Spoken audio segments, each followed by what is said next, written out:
1100 years ago, a group of Tauren, drawn to whispers of what they believed were the Earth Mother, unearthed an elemental princess by the name of Theradris, daughter of Therazane. Theradris consumed the energies of the surrounding land to restore herself, destabilizing the region and summoning the attentions of the Keeper of the Grove, Zeatar, son of Cenarius. Zeatar was to imprison the princess, but instead fell in love with her.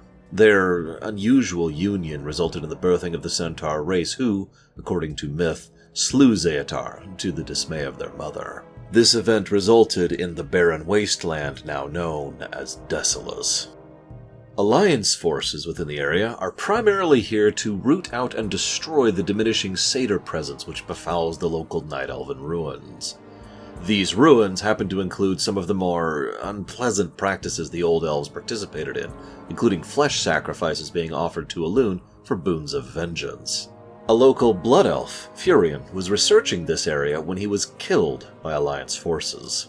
Sorelia, his sister, demanded the culmination of this research to claim vengeance against Nigel's Point. Meanwhile, a member of the Cenarian Circle, the druid Cora, is concerned about the increasing Naga presence on the coastline. The Circle does not believe the Naga pose a serious threat, so she has taken it upon herself to investigate with the aid of the adventurer. In so doing, they discover that Valish is, on behalf of Queen Ajara, seeking relics to open the path into the Plane of Water. Lord Hydronus opposes them, and with the adventurer's aid, they deal a sufficient blow to the Naga to force a retreat. Researcher Cora compiles this information to send to the local circle representative, the Tauren Carnum Marshweaver, in his grove. Sadly, the Marshweaver is rather busy with the terraforming efforts. The decision was made to terraform Desolace rather than someplace arguably more useful, such as the Barrens or Duradar, for fear of the Circle being seen as politically allying with the Horde. This terraforming process requires constant effort and maintenance by the Druids in order to ensure it does not avalanche or backslide in its progress. This is not helped by the Centaurs trampling and eating everything in sight. The Centaurs do not do this from malice or greed, but rather having been driven from their own lands by a local demonic incursion.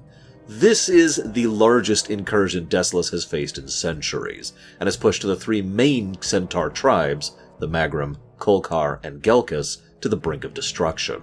The adventurer, on behalf of the Circle, reaches out to the Khans and fights alongside them against the demon princeling Agragadon. With the Annihilan defeated, the Centaurs drive the remaining demons from the area and reclaim their home. Sadly, this leaves one Centaur clan untouched, the Maradine. These are the most powerful and well-off of the Centaur, existing almost entirely within the sacred caves of Maradon, the birthplace of their race and the graveyard of Zeatar. Within, Theradris continues to work on behalf of her old god masters. Lord Viletongue is a satyr in hiding from the purging his brethren face surface side. He allies himself with Theradris and provides her with Noxion, a corruption elemental, and Razorlash, which she then uses to destroy any remaining untainted plant life within the caves. This pleases her, and thus Mr. Viletongue has ensured his safety and security, at least until the adventurer arrives. Tinkerer Gizlock was a gem hunter who descended into the depths with several of his other brethren, and barely survived the slaughter therewith. He went mad, claiming himself as the cave's ruler. Landslide is an ancient crystalline giant, enslaved by Theradris ever since her arisal, and utilized as her chief enforcer. Celebras the Cursed is the brother of Zeatar, and descended into the caves to free Zeatar's spirit, but, alas, he was both unprepared and very vulnerable to the rot and corruption which completely overcame him. And at the very end is Princess Theradris herself. While still a loyal minion of the old gods, and dutifully corrupting and tainting all she can within reach, she retains her fondness of her one-time lover Zeatar and maintains a ceaseless vigil over his grave. Sadly, her very presence also prevents Zeatar's freedom, and as such, at his behest, she is brought down, something her mother would not easily forget. It is hoped by many, especially the Cenarian Circle, that with the core sources of the taint removed, the demons purged, and the Centaurs reunited, Desolace will be able to replenish itself and thrive once again.